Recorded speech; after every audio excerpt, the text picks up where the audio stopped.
SDM कैसे बने, इसमें सारी इंफॉर्मेशन एकदम जीरो से लेकर कंप्लीट इंफॉर्मेशन जो है वो मैं आज आपको यहां पर बताने वाला हूं। फॉर एग्जांपल, कौन सा एग्जाम देना होता है, सिलेबस क्या है, एग्जाम पैटर्न कैसा रहता है, सैलरी कितनी मिलती है और क्या क्या काम रहते हैं, वो तमाम सारी बातें जो है मैं आज आपके साथ में इस सेशन में, इस सत्र में डिस्कस करूंगा। और अगर आपके साथ में यहां पर एग्जाम पैटर्न की बात की जाए, तो ये जो एग्जाम है ये आपसे 3 चरणों में होता है। यानी कि सबसे पहले आपके पास प्रिलिमिनरी एग्जाम होता है, दूसरा जो आपके पास में होता है उसे हम लोग बोलते हैं यहां पर मेंस, और तीसरा जो यहां पर होता है उसे हम लोग बोलते हैं यहां पर इंटरव्यू। यहां पर सैलरी की बात करें तो लगभग उत्तर प्रदेश में, हालांकि हर राज्य का अलग अलग रहता है। नमस्कार दोस्तों, स्वागत है आप सबका पीडब्ल्यू यूपीपीएससी वाला पर। एक बार फिर मैं आप सबके सामने यहां पर उपस्थित हूं और आज एक सेशन आपके लाइफ को बदल सकता है। यानी कि आपके जो जीवन है उसमें बदलाव ला सकता है, और ना केवल जीवन में, आपके समाज में, आपके परिवार में, आपके आसपास जितने भी लोग हैं उनके जीवन में भी बदलाव ला सकता है। जब हम स्कूल में होते हैं तो आपने सुना होगा, बच्चे कहते हैं कि मैं डॉक्टर बनूंगा, मैं इंजीनियर बनूंगा, कोई कहता है एडवोकेट बनूंगा, कोई कहता है मैं एक्टर बनूंगा। लेकिन उसी के साथ एक वर्ग ऐसा भी होता है जो चाहता है कि मुझे आईएएस क्लियर करना है, मुझे पीसीएस का एग्जाम जो है वो क्लियर करना है। क्योंकि हम अपने बचपन से लेकर जवानी तक अपने शहर में कई सारी ऐसी गाड़ियां देखते हैं पुलिस और प्रशासन की, और जिनको देखकर हमको एक नया जोश आता है। और अब बारी आपकी है। अगर आप भी अपने परिवार में, अपने आप में, अपने जीवन में, अपने समाज में बदलाव लाना चाहते हैं तो आप भी इस प्रशासनिक सेवा में शामिल हो सकते हैं। और इस प्रशासनिक सेवा में शामिल होंगे, इसके लिए सर्वोच्च पद जो होता है वो होता है एसडीएम, यानी कि सब डिविजनल मजिस्ट्रेट की बात जो है वो आपसे यहां पर की जा रही है। और इसीलिए ये सेशन एसडीएम कैसे बने, इसमें सारी इंफॉर्मेशन एकदम जीरो से लेकर कंप्लीट इंफॉर्मेशन जो है वो मैं आज आपको यहां पर बताने वाला हूं। फॉर एग्जाम्पल, कौन सा एग्जाम देना होता है, सिलेबस क्या है, एग्जाम पैटर्न कैसा रहता है, सैलरी कितनी मिलती है और क्या क्या काम रहते हैं, वो तमाम सारी बातें जो है मैं आज आपके साथ में इस सेशन में, इस सत्र में डिस्कस करूंगा। तो चलिए स्टार्ट करते हैं बिना किसी टाइम को खराब किए। अगर हम लोग यहां पर बात करते हैं, अगर हम लोग यहां पर बात करें एसडीएम, एसडीएम का मतलब होता है सब डिविजनल मजिस्ट्रेट, यानी कि बात जो है वो यहां पर की जा रही है आपसे उप जिलाधिकारी की। उप जिलाधिकारी जो है इसकी चर्चा आपसे यहां पर की जा रही है, ठीक है। अब अगर हम लोग यहां पर बात करें इस पद की, तो इसका जो एग्जाम कंडक्ट कराने के लिए ऑथराइज्ड बॉडी जो होती है उसे हम लोग बोलते हैं यहां पर लोक सेवा आयोग। और ये हर राज्य का एक लोक सेवा आयोग होता है, या 2 राज्यों का एक लोक सेवा आयोग भी हो सकता है।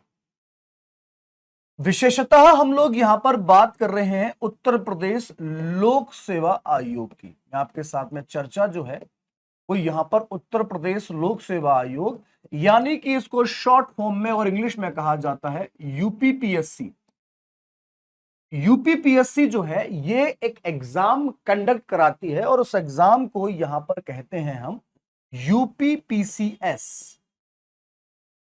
यूपीपीसीएस जो है वो यहां पर कहा जाता है। और इसी एग्जाम को क्रैक करने के बाद में आप जो पद चाहते हैं, यानी कि एसडीएम बनना चाहते हैं, वो बन सकते हैं। अच्छा सर, ये तो बहुत आसान है। जी नहीं, इसके लिए आपको एक पूरी प्रोसेस जो है वो यहां पर पूरी प्रक्रिया से गुजरना होगा। अब दूसरा जो सवाल है वो है यहां पर कि ये जो परीक्षा है, इस परीक्षा का पैटर्न जो है वो क्या होता है। परीक्षा का पैटर्न जो है, यानी कि आपसे जो परीक्षा है वो किस प्रकार से यहां पर ली जाएगी, आपकी परीक्षा जो है वो कैसे ली जाएगी। तो बच्चों ध्यान रखिएगा कि यहां पर आपकी परीक्षा जो होती है, यानी कि इसको अगर एग्जाम इंग्लिश में बोलूं तो इसको हम लोग बोलते हैं एग्जाम पैटर्न। और अगर आपके साथ में यहां पर एग्जाम पैटर्न की बात की जाए, तो ये जो एग्जाम है ये आपसे 3 चरणों में होता है। यानी कि सबसे पहले आपके पास प्रिलिमिनरी एग्जाम होता है, दूसरा जो आपके पास में होता है उसे हम लोग बोलते हैं यहां पर मेंस, और तीसरा जो यहां पर होता है उसे हम लोग बोलते हैं यहां पर इंटरव्यू। अब हिंदी मीडियम बच्चों की बात करें तो इसको कहा जाता है यहां पर प्रारंभिकी, इसे हम लोग बोलते हैं मुख्य परीक्षा, और ये जो होता है इसे हम लोग बोलते हैं साक्षात्कार। साक्षात्कार जो है वो यहां पर कहा जाता है।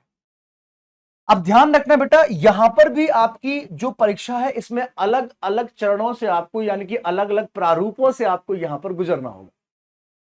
अगर हम यहां पर प्रारंभिकी परीक्षा की बात करते हैं तो यहां पर जो सवाल आपसे पूछे जाते हैं ये होते हैं ऑब्जेक्टिव। ऑब्जेक्टिव यानी कि वस्तुनिष्ठ सवाल जो है वो आपसे यहां पर पूछे जाते हैं, और इनका पैटर्न जो होता है वो होता है यहां पर एमसीक्यू, यानी कि मल्टीपल चॉइस क्वेश्चन आपसे पूछे जाते हैं। एक कोई क्वेश्चन दिया जाएगा जिसमें आपके 4 ऑप्शन रहेंगे, उसमें से जो आपको सही लगता है उस पर आपको अपनी आंसर शीट में गोला जो है वो यहां पर भर देना है। ठीक है, बहुत बढ़िया। उसके बाद में आता है आपका मेंस का एग्जामिनेशन, और मेंस के एग्जामिनेशन में जो आपको परखा जाएगा वहां का आधार होगा आपकी लेखन शैली। लेखन शैली यानी कि यहां पर बात जो है वो होगी आपकी राइटिंग स्किल की। राइटिंग स्किल जो है वो यहां पर आपसे पूछी जाएगी और यहां पर आपको परखा जाएगा। और तीसरा जो होता है वो होता है आपका साक्षात्कार, और साक्षात्कार मुख्यतः जो है वो मौखिक या फिर ओरल होता है। बहुत बढ़िया, अच्छी बात है। अब अगली बात जो है कि सर ये एग्जाम जो है वो किस प्रकार से होता है, ये भी एक बार हमको जरा बता दीजिए। बिल्कुल कोई बात नहीं, मैं आपको ये भी बताता हूं। सबसे पहले बच्चों अगर हम लोग यहां पर बात करें आपके प्रीलिम्स एग्जाम की, तो प्रीलिम्स का एग्जाम जो है ये 2 चरणों में होता है। पहला उसे हम लोग बोलते हैं यहां पर जीएस पेपर 1, और दूसरा जो होता है उसे यहां पर बोला जाता है जीएस पेपर 2। ठीक है, जीएस पेपर 2 जिसे हम लोग यहां पर बोलते हैं सीसेट, यानी कि सिविल सर्विसेज एप्टीट्यूड टेस्ट जो है वो उसको यहां पर कहा जाता है। और ये जो टेस्ट होता है इसे हम लोग बोलते हैं यहां पर जीएस, जिसे हिंदी में हम लोग सामान्य अध्ययन के नाम से जानते हैं। सामान्य अध्ययन के नाम से इसको यहां पर जाना जाता है। अब ध्यान रखना कि ये आपके 2 पेपर रहेंगे, 2 पालियों में आपके पास 2 घंटे का समय जो है वो निर्धारित किया जाएगा। और यहां पर जो प्रश्नों की संख्या होगी, यानी कि यहां पर क्वेश्चन जो आपसे पूछे जाएंगे वो होंगे कुल आपके पास 150 क्वेश्चन, जिसमें आपको 200 मार्क्स यानी कि 200 अंक जो हैं ये पूर्णांक है, ये आपके पूर्णांक है। इसी तरीके से अगर हम लोग यहां पर बात करें सीसेट की, तो सीसेट में आपसे यहां पर 100 क्वेश्चन जो है वो पूछे जाएंगे, और ये 100 क्वेश्चन इनके लिए भी आपको 200 मार्क्स जो हैं वो यहां पर दिए जाएंगे। बहुत बढ़िया। अब ध्यान रखना, जो महत्वपूर्ण बात मैं आपको बताना चाहता हूं और वो ये कि यहां पर जो आपकी सिलेक्शन की प्रोसेस है, क्योंकि आपको पहले प्रारंभिक परीक्षा का जो कट ऑफ होता है वो क्वालिफाइड करना होगा, उसके बाद में आप मुख्य परीक्षा आपको देने का मौका मिलेगा। यहां पर जो आपकी मेरिट बनेगी, यहां पर जो आपकी मेरिट बनेगी, इस मेरिट का आधार जो होगा वो होगा आपका जीएस पेपर 1। जीएस पेपर 1 जो है ये आपकी मेरिट का आधार बनेगा, यानी कि यहां पर एक कट ऑफ निर्धारित कर दिया जाएगा कि भाई इतने बच्चे जो हैं या इतने मार्क्स लेने वाले बच्चे जो हैं इनको मुख्य परीक्षा देने का मौका मिलेगा। अब सवाल ये आता है कि सर ये अगर ऐसा है तो फिर दूसरा पेपर जो है इसमें क्या होगा। बेटा यहां पर आपको केवल 33% जो है वो लेके आने हैं, यानी कि ये जो एग्जाम है ये केवल आपके एक बोल सकते हैं क्वालिफाइंग नेचर का है, यानी कि आपका केवल अर्हता संबंधी है, इससे ज्यादा इसका कोई महत्व नहीं रह जाता है। जस्ट केवल आपको 33% जो है वो यहां पर आपको लेके आने हैं। इसके मार्क्स जो है वो आपकी मेरिट में ऐड नहीं किए जाएंगे। अच्छा, बहुत बढ़िया। सर इसका माध्यम क्या होता है। बेटा माध्यम जो है वो आपके दोनों, यानी कि आप इस परीक्षा को अंग्रेजी माध्यम में भी दे सकते हैं, यानी कि आप इसे इंग्लिश मीडियम में भी दे सकते हैं, और इसके साथ साथ में आप इसे हिंदी माध्यम में भी इस परीक्षा को आप यहां पर दे सकते हैं, यानी कि दोनों भाषाओं में आपको यहां पर प्रश्न जो है वो मिलेंगे ही मिलेंगे।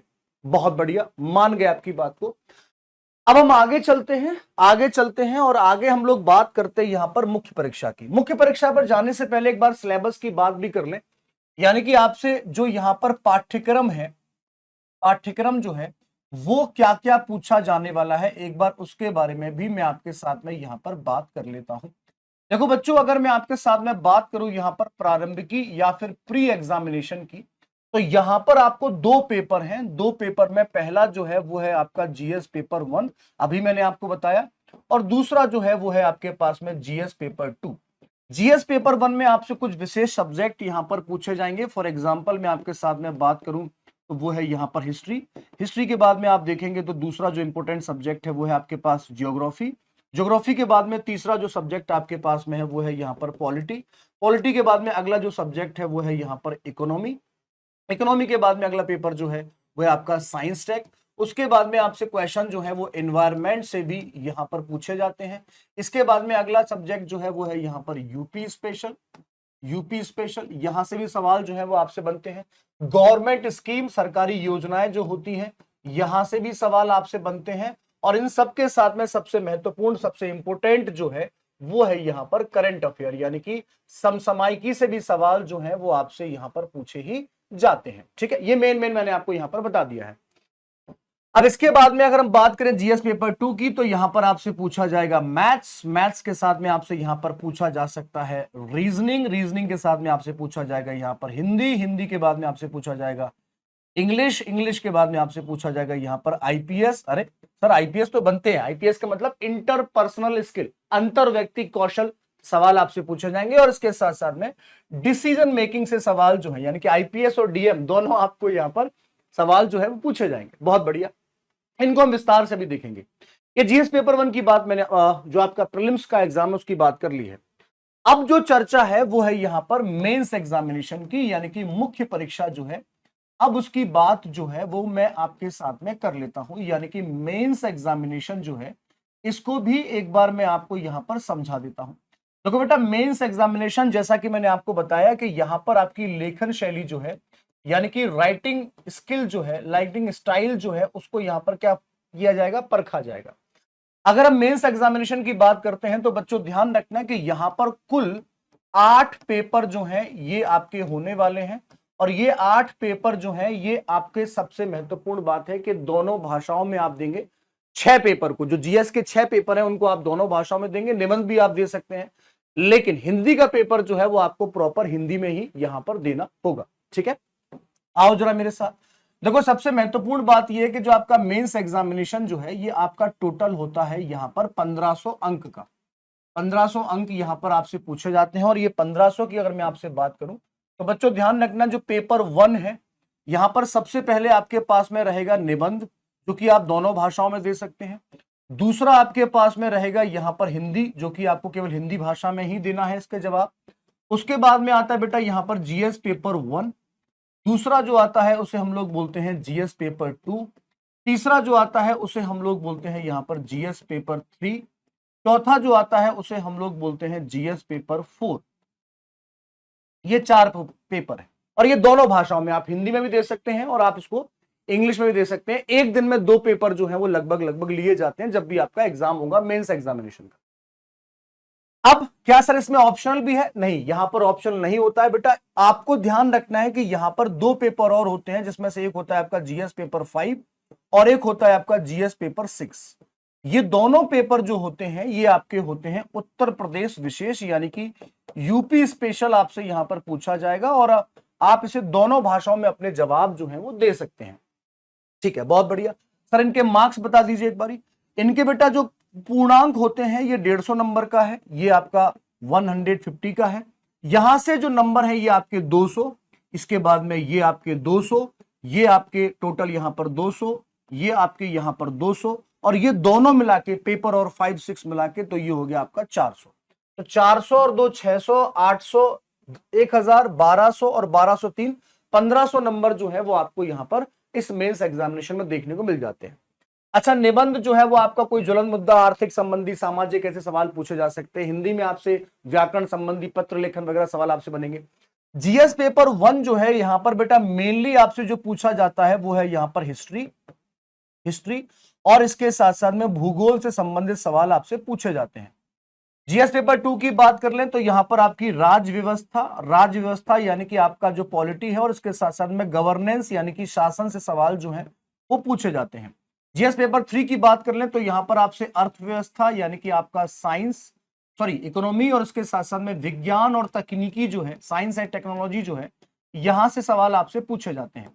जीएस पेपर 4 की बात कर लें तो यहां पर सवाल जो है बनते हैं नीति शास्त्र यानी कि एथिक्स से सवाल जो है वो आपसे यहां पर बनते हैं। और यहां पर जीएस पेपर 5, 6 में स्पेशली आपका जो यूपी स्पेशल है, वहां की योजनाएं, वहां के इतिहास, वहां की राज्य व्यवस्था, वहां की अर्थव्यवस्था, ऐसे सवाल जो है वो आपसे यहां पर पूछे जाते हैं। बहुत बढ़िया।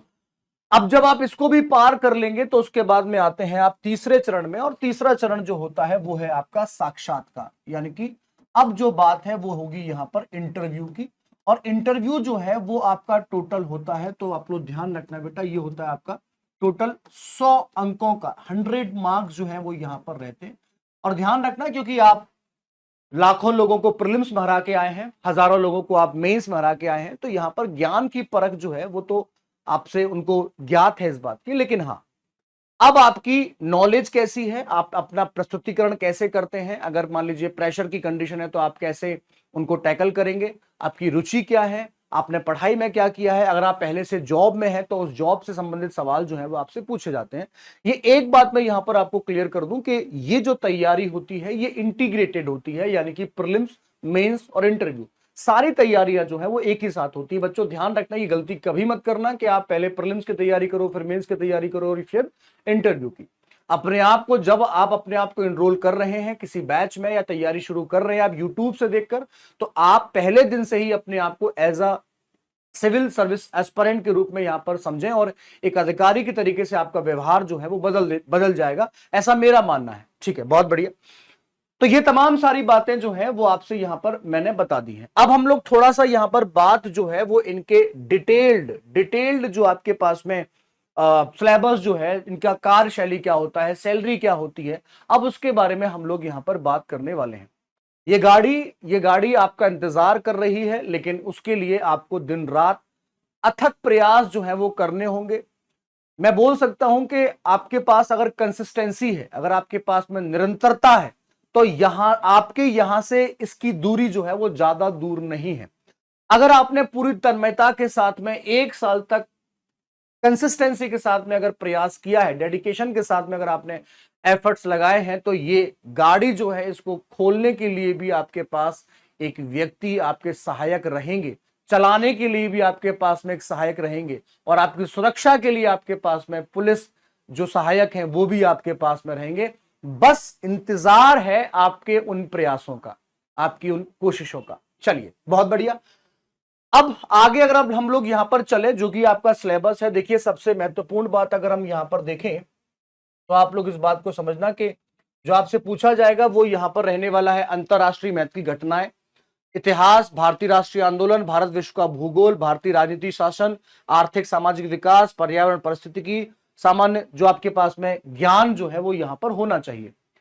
उसी तरीके से अगर हम लोग यहां पर बात करें स्पेशली आपके सीसेट की, तो यहां पर आपको कंप्रीहेंशन, आईपीएस, ठीक है, रीजनिंग, डिसीजन मेकिंग, जो आपकी मेंटल एबिलिटी है वो, प्रारंभिक गणित, हाई स्कूल स्तर तक, सामान्य अंग्रेजी से हाई स्कूल तक, और सामान्य हिंदी जो है ये भी आपके हाई स्कूल तक का जो लेवल जो है वो आपका यहां पर होने वाला है। तो ये दो चीजें आपको यहां पर विशेषतः ध्यान रखनी है।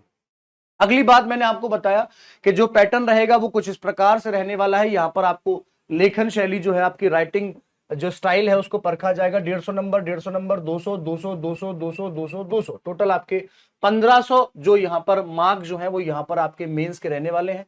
ये पेपर आप दे सकते हैं किसी भाषाओं में, यहां पर आपको मेनली जो फोकस करना है वो आपका हिंदी पर रहेगा। हिंदी संबंधित सवाल जो है वो आपको हिंदी में ही यहां पर जवाब जो है वो देना है, क्योंकि आफ्टर ऑल हमको एक हिंदी भाषी राज्य में ही जीव सेवा करनी है। आप एक लोक सेवक हैं, आपको यहाँ पर पब्लिक सर्वेंट के रूप में यहाँ पर जाना जाता है। ठीक है, बहुत बढ़िया। आगे चलते हैं और साक्षात्कार की बात कर लें तो सामान्य जागरूकता, बुद्धि, चरित्र, अभिव्यक्ति की क्षमता, व्यक्ति एवं सेवा के लिए सामान्य उपयुक्तता को दृष्टि में रखते हुए सामान्य अभिरुचि के विषयों संबंधित होगी। जैसे अभी रिसेंटली जो इंटरव्यू चल रहे हैं उत्तर प्रदेश लोक सेवा आयोग के, उसमें सवाल पूछा गया कि जो अभी रिसेंटली एक संत हैं उनको लेकर क्या विवाद था, उसमें आपका क्या मानना है, क्या आप सोच रखते हैं, ऐसे सही के सारे सवाल जो है वो आपसे यहाँ पर पूछे जाते हैं। ठीक है, अब आगे चलते हैं कि सर ठीक है, ये सारी बातें तो ठीक है सर, ये मतलब कुछ आर्थिक मूल्य का मुझे यहाँ पर मैं प्राप्त कर पाऊंगा या नहीं। जी हाँ, बिल्कुल, आपके पास अगर हम लोग यहाँ पर सैलरी की बात करें तो लगभग उत्तर प्रदेश में, हालांकि हर राज्य का अलग अलग रहता है, लेकिन हम ये मान लेते हैं कि 80 से लेके 90,000 अप्रोक्स, मैंने एक आइडिया आपको दिया है, ये कम ज्यादा हो सकता है। जैसे कि हम पे लेवल की बात कर ले तो 10 है, PB3, ग्रेड पे 5400, पे स्केल आपका 56,000 से लेकर 1,32,000 1000 तक, उसके बाद में बेसिक पे आपका ये है, मैक्सिमम पे आपका ये हो सकता है, यानी कि 1.5 लाख तक आप यहां पहुंच सकते हैं। डीए, एचआरए, टीए, ये सब कुछ आपका यहां पर इंक्लूड रहता है। तो अगर एक ऑन एन एवरेज लिया जाए तो आप 1 लाख से ज्यादा जो तनख्वाह जो है वो यहां पर आप प्राप्त कर सकते हैं। चलिए सर, ये भी बात ठीक है। अब सवाल ये है कि सर अगर मैं यहां पर इतनी सैलरी मिलेगी मुझे, तो एक बार बस ये और बता दीजिए कि मुझे काम जो है वो यहां पर क्या क्या करना होगा, यानी कि मेरी जिम्मेदारियां जो है, मेरा कर्तव्य जो है वो यहां पर क्या क्या होने वाला है, ये एक बार मुझे बता दीजिए। सबसे पहले आप लोग यहां पर देखेंगे कि जो लॉ एंड ऑर्डर है, यानी कि कानून व्यवस्था जो है, वहां पर आपकी सेवाएं जो है वो ली जाएंगी। राजस्व प्रशासन यानी कि रेवेन्यू एडमिनिस्ट्रेशन जो है, वहां पर भी आपको महत्व जो है या आपकी जिम्मेदारियां जो है वो दी जा सकती हैं। विकास और कल्याण लोगों के लिए, क्योंकि हम लोग जानते हैं कि लोक कल्याणकारी राज्य की स्थापना की जाती है राज्य के द्वारा, पब्लिक वेलफेयर स्टेट है, और आप उस राज्य में एक प्रशासनिक अधिकारी हैं, तो आपके पास उनके विकास के लिए, उनके कल्याण के लिए आपको यहां पर योजनाओं से संबंधित कार्य यहां पर करने होंगे। आपदा प्रबंधन, मान लेते हैं कोई डिजास्टर उस टाइम पर है, तो उसके लिए भी आपकी जिम्मेदारी रहेगी कि आप ज्यादा से ज्यादा लोगों को यहां पर सुरक्षित कर पाए, ऐसी भी आपकी जिम्मेदारी है। अगर इलेक्शन होते हैं तो वहां पर भी आपकी ड्यूटी लगती है। चुनाव और प्रशासन में आपको वहां पर देखना होता है किस तरीके से इलेक्शन जो है शांतिपूर्ण तरीके से और ईमानदारी के साथ में चुनाव जो है वो आपको कराए जाने हैं। और सार्वजनिक सेवाएं लाइक प्रमाण पत्र जारी करना, जो भी डॉक्यूमेंटेशन होते हैं, वहां पर भी आपको जिम्मेदारी जो है वो यहां पर हो सकती है, या आपके द्वारा या आपके अधीनस्थों के द्वारा। तो ये तमाम सारी आपकी जिम्मेदारियां जो हैं वो आपको उस पर्टिकुलर, जिस भी आप वहां पर तैनात है, जहां पर आपकी नियुक्ति है, वहां पर आपको इतने सारे कार्य जो हैं वो करने पड़ सकते हैं। तो ये तमाम सारी बातें जो हैं वो मैंने आपको यहां पर बताई हैं। एसडीएम एकदम जीरो से, अगर आप अभी भी तैयारी शुरू करना चाहते हैं तो एकदम जीरो से आप क्या कर सकते हैं, अपनी तैयारी को यहां पर स्टार्ट कर सकते हैं। अब एक जो इंपॉर्टेंट बात मैं आपको यहां पर बताना चाहता हूं, उसके लिए आपको यहां पर मेरे साथ जुड़े रहना होगा। जैसा कि आप लोग जानते हैं कि हम जीरो से तैयारी स्टार्ट करते हैं, तो कई सारे डाउट, कई सारे क्वेश्चन जो हैं वो हमारे माइंड में बने ही रहते हैं। इस बात को आप लोग बहुत अच्छे तरीके से यहां पर क्या करते हैं, समझते हैं, है ना। तो कई बार ये होता है कि हम मतलब जीरो से तैयारी स्टार्ट करते हैं तो बहुत सारे डाउट्स जो है वो हमारे पास में रहते हैं, और इसी वजह से कभी कभी हम परेशान हो जाते हैं, है ना। कैसे करें, क्या पढ़ें, कब पढ़ें, पढ़ें ना पढ़ें, ये सारे डाउट्स हमारे माइंड में बने रहते हैं।